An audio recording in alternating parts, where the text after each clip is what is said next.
Hello everyone, learning with Sanjeev में आपका स्वागत है। चलिए आज का हमारा टॉपिक है बीपीएससी टीआरई 4 के रिगार्डिंग हम तैयारी कर रहे हैं। जो कॉमन पेपर को पूछा जाता है सभी विषय के लिए, उसी हम कॉमन पेपर को इस विषय में देखेंगे। ये बीपीएससी टीआरई 4 की तैयारी के लिए होगा, जिसमें आज का हमारा प्रैक्टिस सेट नंबर 17 है। इसके पहले हमने 16 प्रैक्टिस सेट करा दिए थे। जो लोग भी हमारे चैनल पर नए हैं वो चैनल पर जा करके देख सकते हैं। वीडियो को 16 वीडियो का भी प्ले लिस्ट बना दिया गया है, तो जो लोग भी नए हैं चैनल पर जाकर देख सकते हैं। और वीडियो अच्छा लगे तो प्लीज़ लाइक शेयर और सब्सक्राइब जरूर कीजिएगा। चलिए आज का हमारा सेट नंबर 17 है। ये जो सेट नंबर 17 ये बीपीएससी टीआरई 1 में क्वेश्चन जो पूछा गया था कॉमन पेपर से, उसका इस वीडियो में कवर करा जाएगा। तो चलिए इस सेशन में बने लास्ट तक बने रहिए। जो लोग भी नए और चैनल को सब्सक्राइब कीजिएगा। टोटल इसमें से 19 सेट है, जिसमें इसका आज का हमारा सेट नंबर 17 है। तो चलिए हम इस क्वेश्चन को शुरू करते हैं। फर्स्ट हमारा क्वेश्चन नंबर आते हैं। तो आप यहाँ पर देख सकते हैं कि हमारा previous year solve question paper है बीपीएससी टीआरई 4 में, जो 9-10 में पूछा गया था।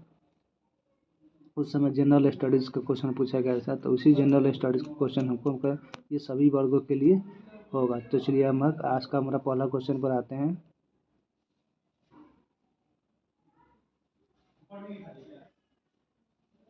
आज का हमारा पहला क्वेश्चन है कि निम्नलिखित में से कौन सा फोटो इलेक्ट्रिक उपकरण डिजिटल अनुप्रयोग के लिए सबसे उपयोग है। तो हमारा ऑप्शन हो जाएगा फोटोवोल्टिक सेल, यानी ऑप्शन नंबर फर्स्ट हो जाएगा फोटोवोल्टिक सेल। फोटोवोल्टिक सेल का मान लिया कि एक बैटरी होता है जिसपे से एक डायोड लगा होता है, एक प्लस माइनस होता है, एक पॉजिटिव होता है, एक निगेटिव होता है। तो हमारे दो प्रति इसका ऑप्शन नंबर हो जाएगा ए नंबर। चलिए अगला क्वेश्चन नेक्स्ट क्वेश्चन देखते हैं। किसी विखंडनीय द्रव का क्रांतिक द्रव्यमान होगा, तो इसका कौन सा द्रव्यमान होता है। ऑप्शन नंबर हो जाएगा हमारा बी, श्रृंखला अभिक्रिया हेतु आवश्यक न्यूनतम द्रव्यमान। जो एक डायोड की प्रक्रिया होती है, जो डायोड इस तरह से होता है, इस पर हमको डायोड की प्रक्रिया लगाया जाता है, जो पीएन जंक्शन डायोड होता है। तो इसलिए ऑप्शन नंबर हमारा क्या हो जाएगा, बी नंबर। नेक्स्ट क्वेश्चन देखते हैं। अगला क्वेश्चन है, फलों को जबरदस्ती पकाने के लिए निम्नलिखित में से कौन से गैस का उपयोग किया जाता है। तो हमारा गैस का उपयोग एथिलीन गैस का उपयोग किया जाता है। ऑप्शन नंबर बी हो जाए। इसमें एथिलीन गैस दिया, लेकिन हमारा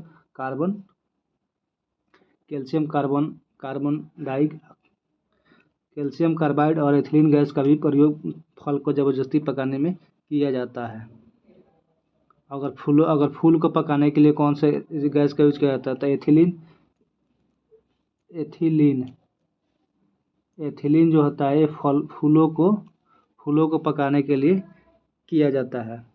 और साइटोकाइनिन जो आरएनए और प्रोटीन में सहायक बना होता है, उसके लिए किया जाता है। चलिए तो इसका हमारा मेन फल को किया जाता है। फल को पकाने के लिए हमारा एसिटिलीन और गैस का प्रयोग किया जाता है, और साथ ही साथ आपको कैल्शियम।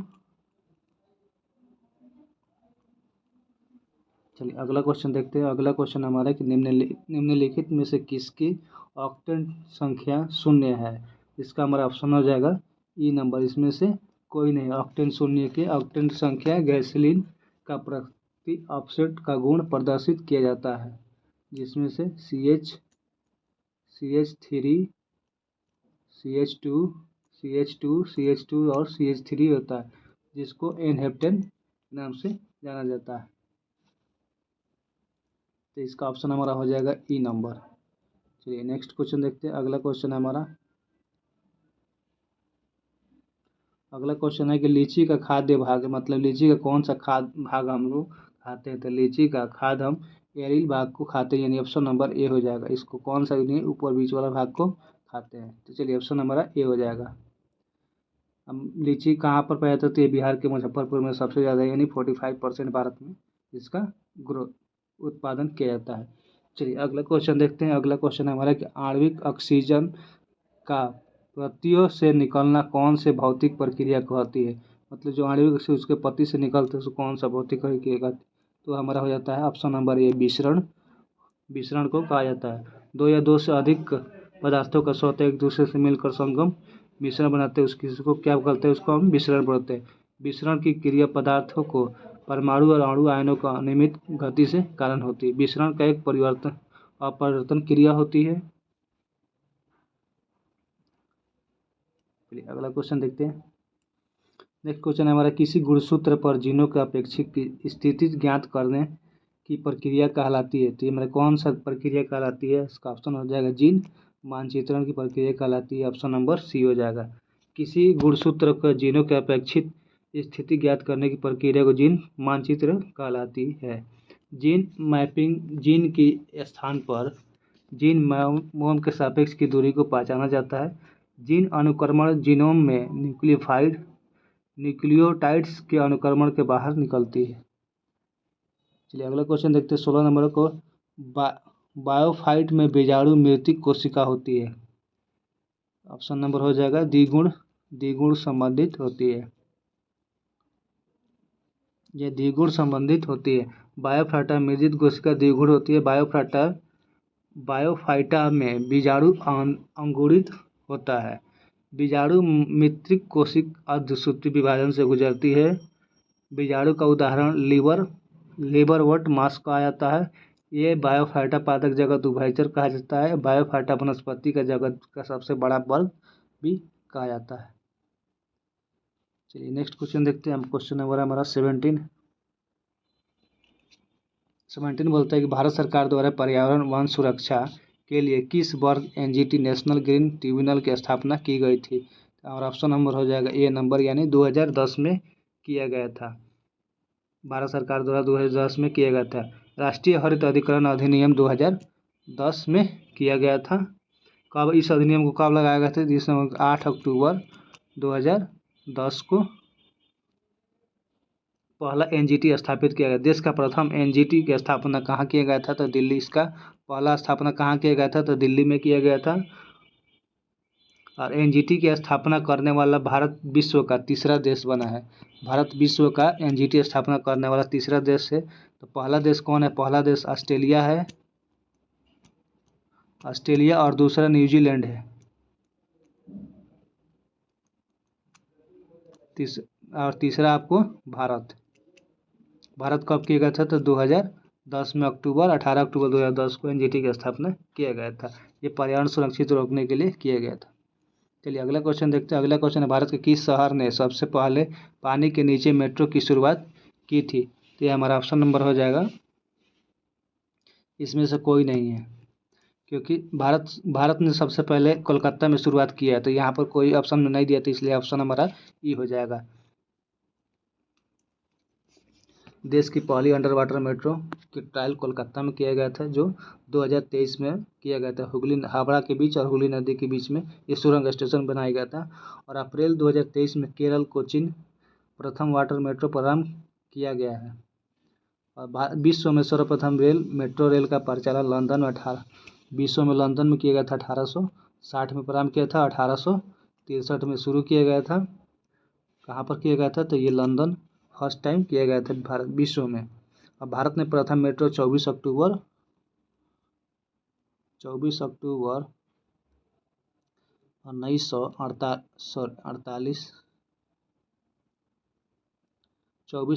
1984 को कलकत्ता में परिचालन किया गया था। भारत में सबसे अधिकतम मेट्रो कहाँ पर किया गया था? तो 2002 में कहाँ पर किया गया है? दिल्ली में।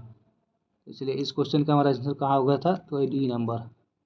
अगला क्वेश्चन देखते हैं। क्वेश्चन नंबर 19 है कि भारत की G20 की अध्यक्षता पर्यावरण कार्य समूह की बैठक कहाँ किए गए थे? तो हमारा श्रीनगर में, जम्मू कश्मीर श्रीनगर में किया गया था। G20 की पर्यटक कार्य समूह के श्रीनगर में किया गया था। कब किया गया था? तो मई 2023 में किया गया है, श्रीनगर में किया गया। G20 की स्थापना कब किया गया था? G20 की स्थापना 1999 में किया गया था। सितंबर 2023 में भारत की अध्यक्षता G20 में भारत की अध्यक्षता कहाँ पर किया गया था? तो दिल्ली में किया गया था। चलिए अगला क्वेश्चन देखते हैं। अगला क्वेश्चन हमारा कि इनमें से 20 नंबर क्वेश्चन, इनमें से किसने अंडर 19 बालिका कुश्ती चैंपियन में रजत पदक प्राप्त किया था? ये निर्जला ने रजत पदक प्राप्त किया था। निर्जला कहाँ के रहने वाले? तो ये बिहार के सहरसा जिला की रहने वाले, जिन्होंने अंडर 17 में कुश्ती चैंपियन में रजत पदक जीता है। चलिए अगला क्वेश्चन देखते हैं। अगला क्वेश्चन है कि उपन्यास टॉप ऑफ सैड के लिए अंतर्राष्ट्रीय बुकर पुरस्कार 2022 किसने जीता है? तो इसका ऑप्शन हो जाएगा हमारा गीतांजलि श्री और डेजी रॉकवेल ने जीता था 2022 का पुरस्कार। चलिए अगला क्वेश्चन देखते हैं। नेक्स्ट क्वेश्चन है 22 नंबर क्वेश्चन है कि भारत के 74वें गणतंत्र दिवस पर कौन मुख्य अतिथि थे। तो 74वें गणतंत्र दिवस पर मुख्य अतिथि कौन है। तो इसका हमारा हो जाएगा option number B, Abdel Fattah अल सीसी, जो मिस्र के राष्ट्रपति है। भारत के प्रथम स्वतंत्रता दिवस पर कौन आया था। तो भारत के पहले स्वतंत्रता दिवस के पर इंडोनेशिया के राष्ट्रपति सुकार्नो मुख्य अतिथि थे। चलिए अगला क्वेश्चन देखते हैं।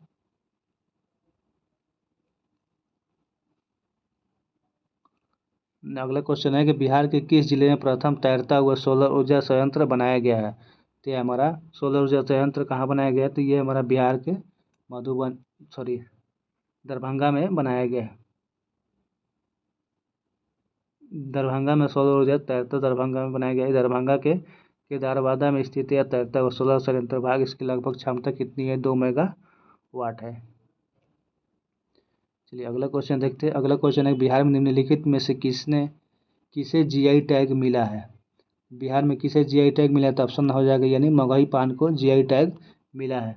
तो आइए देखते हैं बिहार में कौन कौन से चीज़ को जीआई टैग मिला है। भारत में सर्वप्रथम सबसे पहले आपको दार्जिलिंग चाय को जीआई टैग मिला है। और बिहार में जीआई टैग में देखें तो सिलवासा का खाजा, उसके बाद मधुबनी पेंटिंग, मुजफ्फरपुर के शाही लीची, कतरनी चावल, भागलपुर के सिल्क साड़ी, और भागलपुर के दरजालू आम, मिथिला मखाना, और सिक्की ग्रास हैंडीक्राफ्ट, और सुजनी कढ़ाई, पिपली वर्क्स, मरचा धान और मगही पान को ये सब बिहार में जीआई टैग प्राप्त मिला है। चलिए अगला क्वेश्चन देखते हैं कि निम्न से सुनिश्चित सूचीवन सूचितों को सुमेलित करना है। इसका ऑप्शन हो जाएगा हमारा बी नंबर, यानी 1 का 2 यानी जो डेल्टा है, और बी का 3, सी का 4 और डी का 1। तो इस तरह से हमने सूची को मिला दिया। चलिए अगला क्वेश्चन देखते हैं। इसमें अगर हम बात करें डेल्टा क्षेत्र में उच्च भूमि के चार्स कहा जाता है। पुरानी जलोढ़ मिट्टी होती है उसको बांगर कहा जाता है। और नवीन जलोढ़ मिट्टी को खादर कहा जाता है। और कयाल शुष्क मौसम को छोड़कर अधिकांश समय समुद्र से जुड़ा रहता है। कयाल मालाबार तट पर स्थित होता है। केरल में लैंगून झीलों को कयाल कहा जाता है। माड़, बेट, चांगर, घाड़, बेला आदि नदियों के समीप पड़ने वाली निचले क्षेत्र की ये सब पंजाबी में पाया जाता है। चलिए अगला क्वेश्चन देखते हैं। अगला क्वेश्चन निम्नलिखित में से कौन सी सहायक नदी ब्रह्मपुत्र से उत्तर दिशा में नहीं मिलती है। तो इसका ऑप्शन हमारा हो जाएगा ई नंबर। इसमें से कोई नहीं है जो उत्तर दिशा में मिलती है। इसके 26 का ऑप्शन नंबर ई हो जाएगा। चलिए कुछ नदियों के बारे में देखते हैं। ब्रह्मपुत्र नदी के बाएं से मिलने वाली उपनदियां कौन कौन सी थे। ब्रह्मपुत्र के उपनदी के बाएं से मिलने वाली लोहित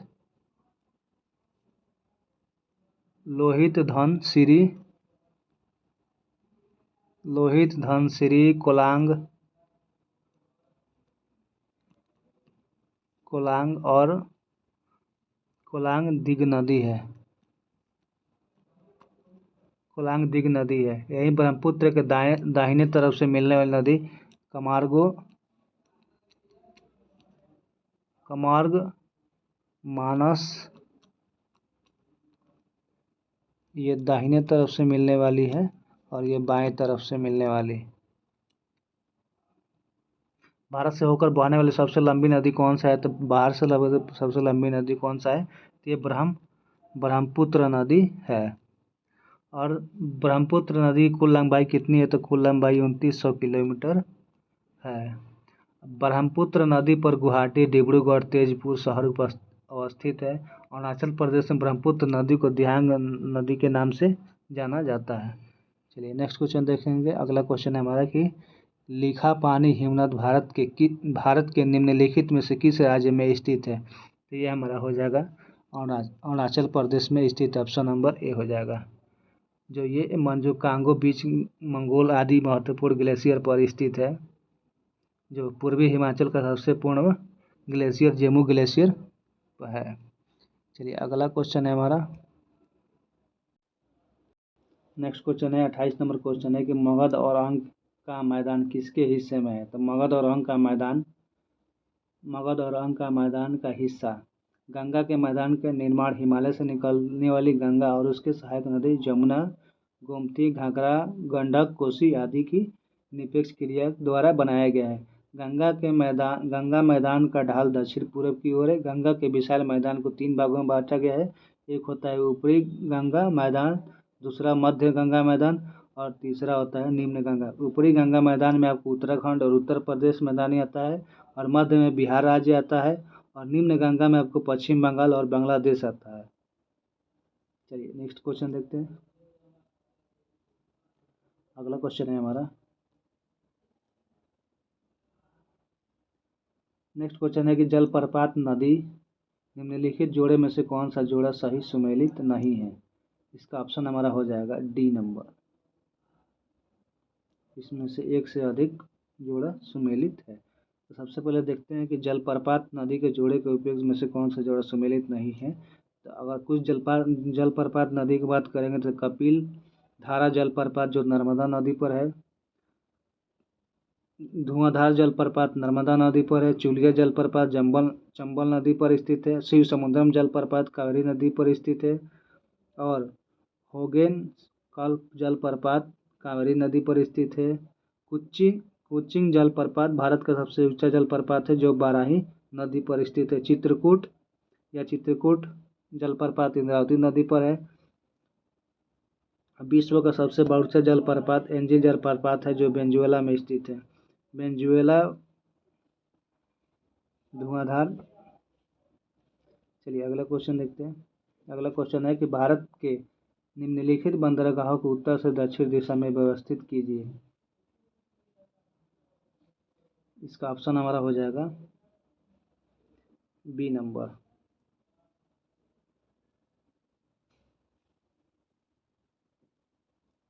पहले हो जाएगा विशाखापट्टनम, फिर हो जाएगा काकीनाडा, फिर मछलीपट्टनम, फिर हो जाएगा नागपट्टी। 4।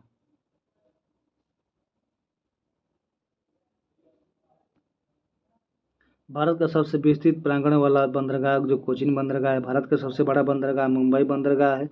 भारत का सबसे आधुनिक बंदरगाह नवा शो बंदरगाह है और विशाखापट्टनम में भारतीय नौसेना का पूर्वी कमांडर का केंद्र है। भारत का सबसे पुराना कृत्रिम बंदरगाह चेन्नई बंदरगाह।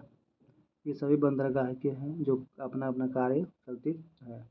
चलिए अगला क्वेश्चन देखते हैं। अगला क्वेश्चन हमारा 1954 में किन 2 देशों के बीच कोसी सिंचाई और जल विद्युत परियोजना समझौता हस्ताक्षर हुआ है।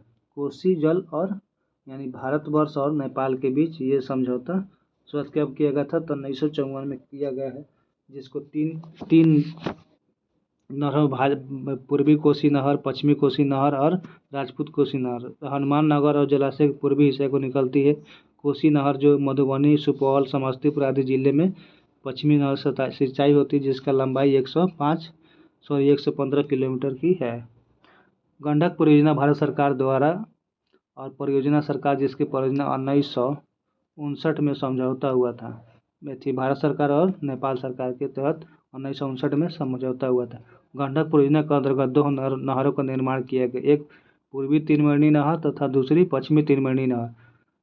पश्चिमी तीनवर्णी नहर को सारण के नहर नाम से जाना जाता है और पूर्वी तीनवर्णी को तिरहुत नहर के नाम से भी जाना जाता है।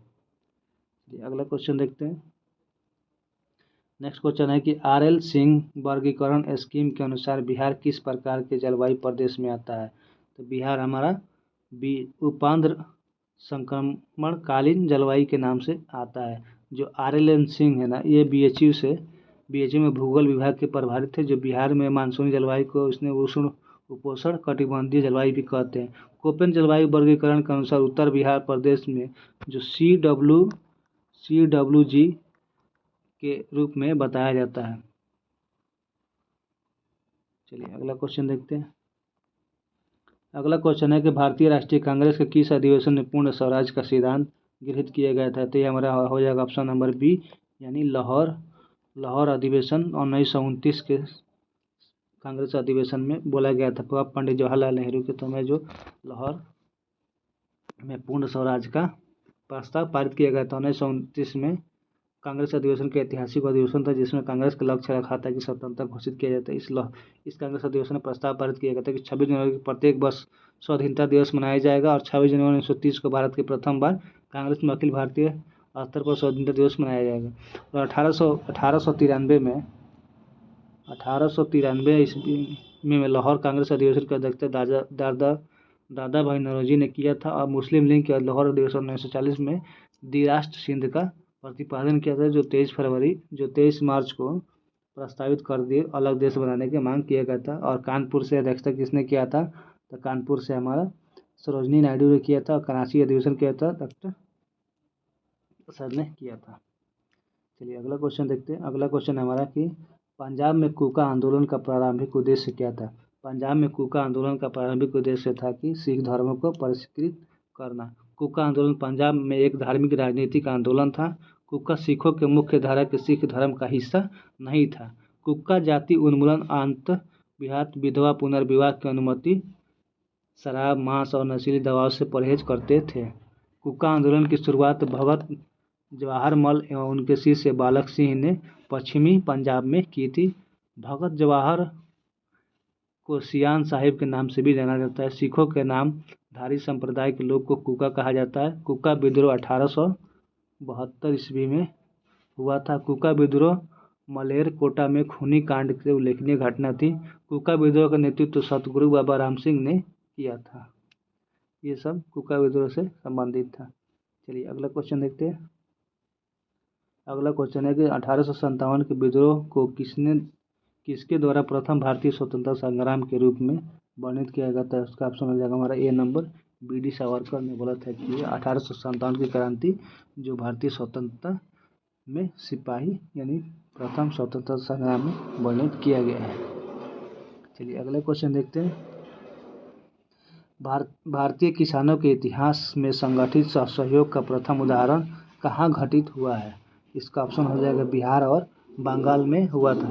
बिहार और बंगाल अंग्रेजों के खिलाफ कौन से रहा था। बिहार में जनजाति और किसानों का बहुत ही ज़्यादा आंदोलन वो महत्वपूर्ण था, जिसमें से एक कौन था, नील विद्रोह। नील विद्रोह कब हुआ था, 1859 से लेकर के 1860 के बीच में हुआ था, जो कहाँ पर हुआ था, बंगाल में। इसी के लिए एक नील दर्पण नाटक भी लिखा गया था, जो नील विद्रोह की जीवंत कथा पर भी है। इसका लेखक कौन थे, तो दीनबंधु मित्र थे। नील आयोग कब गया था, तो 1860 में किया गया था। पावना किसान सभा भारत में प्रथम किसान सभा है, जिसका गठन 1873 में किया गया था। पावना किसान विद्रोह 1873 से 1876 तक चला था। इसी 76 के बीच हुआ था। चंपारण सत्याग्रह 1917 में हुआ था। बिहार में नील की समस्या को लेकर गांधी जी को चलाया गया था। अगला क्वेश्चन देखते हैं। अगला क्वेश्चन है कि वर्ष 1946 में बनी अंतरिम सरकार डॉक्टर राजेंद्र प्रसाद के पास कौन सा विभाग था। तो उनके पास खाद्य और कृषि मंत्रालय था, वो option number C. Doctor Rajendra Prasad को खाद्य और कृषि मंत्रालय को सौंपा गया था। सितंबर 1946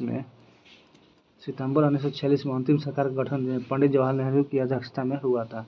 कैबिनेट मिशन के प्रस्ताव पर अंतरिम सरकार का गठन किया गया था। अंतिम सरकार के मुस्लिम लीग ने भाग नहीं लिया था, और जबकि भाग लिया था तो मुस्लिम लीग के 5 सदस्य थे, जिसमें से लियाकत अली खान को वित्त मंत्री बनाया गया था। अब बलदेव सिंह इसके अंतिम सरकार में रक्षा मंत्री थे। चलिए अगला क्वेश्चन देखते हैं। अगला क्वेश्चन है हमारा कि गांधी जी के विशेष रूप से चंपारण आने के लिए कृषकों के दयनीय स्थिति को देखते हुए किसने तो यह राजकुमार शुक्ला ने अनुग्रह किया था। कब, 1916 में लखनऊ अधिवेशन में जब वहाँ चल रहा था, तो उसी में गांधी जी से मिले राजकुमार शुक्ला, वहाँ से बिहार आने के लिए प्रेरित किया, और वहीं से 1917 में इन्होंने बिहार में आया था और बंगाल होते हुए पटना होते मुजफ्फरपुर के पहुँचे थे, जब इन्होंने गांधी जी और वहाँ पर एक LFD स्लाई की अध्यक्षता हुई थी, जिसमें से गांधी जी जांच समिति में भाग लिए थे और एक सदस्य थे, और उन्होंने 3 कठे प्रणाली यानी 3/20 को यानी 20 का 3 कट्ठा 20 का समाप्त कर दिया गया था। चलिए नेक्स्ट क्वेश्चन देखते हैं। अगला क्वेश्चन है हमारा 39 नंबर क्वेश्चन। मुस्लिम लीग द्वारा किस तिथि को मुक्ति दिवस के रूप में मनाया गया था? मुक्ति दिवस के रूप में यानी 22 दिसंबर 1939 को मुक्ति दिवस के रूप में मनाया गया था।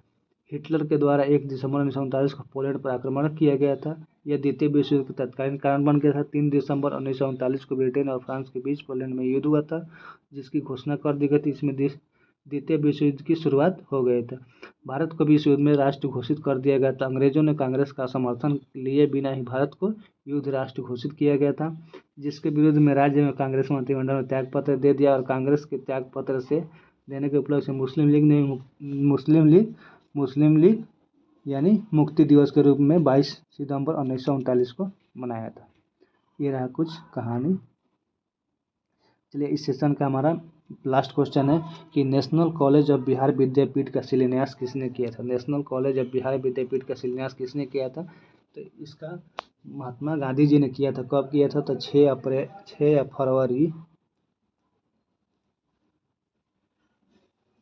फरवरी 1921 को इन्होंने बिहार विद्यापीठ की स्थापना किया था। Bihar national college of Bihar Vidyapith की शिलान्यास किए थे, और असहयोग आंदोलन की शुरुआत हुई 1 अगस्त 1920 को महात्मा गांधी द्वारा शुरू किया गया था। असहयोग आंदोलन में नकारात्मक और सकारात्मक 2 पहलू थे। सकारात्मक पहलू में ही बिहार विद्यापीठ की स्थापना की गई थी, और 10 फरवरी 1921 को काशी विद्यापीठ की स्थापना बाबू शिवराम प्रसाद गुप्त और भगवान दास के ने बनारस में किया था।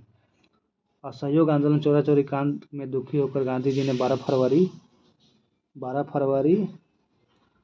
1922 को असहयोग आंदोलन वापस समाप्त कर दिया। तो ये रहा हमारा 40 क्वेश्चन का हमने इस सेशन में डिस्कस किया था। जो लोग भी हमारे चैनल पर नए हो जाओ, प्लीज़ आपको चैनल अच्छा लगे, वीडियो अच्छा लगे तो प्लीज़ एक बार लाइक जरूर से, और लाइक शेयर और सब्सक्राइब जरूर कीजिएगा। और ये रहा हमारा 17 नंबर सेट था, जिसमें ये हमारा कॉमन पेपर कब का पूछा गया था। ये हमारा कॉमन पेपर बीपीएससी